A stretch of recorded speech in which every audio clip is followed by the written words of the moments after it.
అందరికీ నమస్కారం. ఈరోజు మనం శ్రీకృష్ణుని గురించి మాట్లాడుకుందాం.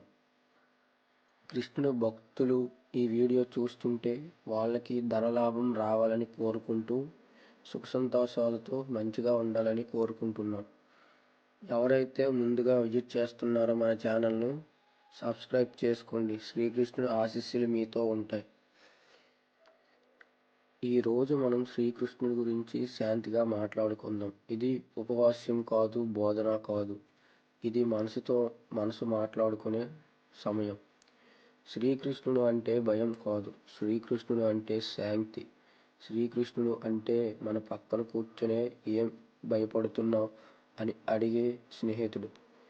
మన జీవితంలో సమస్యలు వస్తాయి, డబ్బు సమస్యలు వస్తాయి, మనసు సమస్యలు కూడా వస్తాయి. ఎవరు అర్థం చేసుకోలేనట్లు అనిపించినప్పుడు శ్రీకృష్ణుడిని ఒక్కసారి గుర్తు చేసుకుంటే మన శ్వాస కాస్త నెమ్మదిస్తుంది. అదే మొదటి శాంతి. శ్రీకృష్ణుడు చిన్నప్పుడు అల్లరి చేసేవాడు, వెన్న దొంగతనం చేశాడు, అమ్మ యశోద చేతికి చిక్కాడు. కానీ ఆయన ఎప్పుడూ భయపడలేదు. ఇక్కడ శ్రీకృష్ణుడు మనకు ఒక విషయం చెబుతున్నాడు. జీవితం అంటే భయం కాదు, జీవితం అంటే ఆనందం కూడా. మనం ఏం చేస్తాం? చిన్న సమస్య వచ్చినా పెద్ద భారం వేసుకుంటాం. శ్రీకృష్ణుడు మాత్రం ఎలా చెబుతున్నాడు, నీ సమస్యని చిన్నదిగా చూడు, నీ మనసుని పెద్దదిగా చేసుకో. ప్రతిరోజు కొద్దిగా నవ్వడం నేర్చుకుంటే బాధలు కూడా తక్కువగా అనిపిస్తాయి. కృష్ణుడి చేతిలో వంశీ ఉంటుంది. ఆ వంశీ శబ్దం వినగానే అందరూ ఆగిపోతారు, జంతువులు కూడా, మనుషులు కూడా. ఇది ఒక సంకేతం.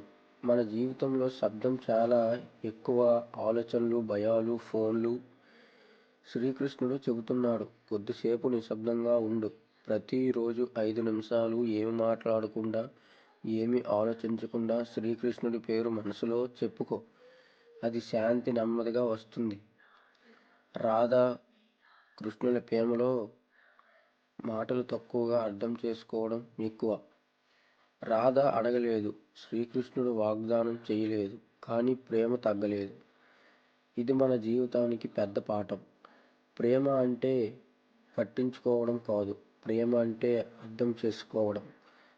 మన సంబంధాలలో కూడా అంచనాలు తగ్గిస్తే శాంతి పెరుగుతుంది. యుద్ధానికి ముందు అర్జునుడు చేతిలో కంపించాయి, నేను చెయ్యలేనన్నాడు. అప్పుడు శ్రీకృష్ణుడు అరవలేదు, బలవంతం చెయ్యలేదు.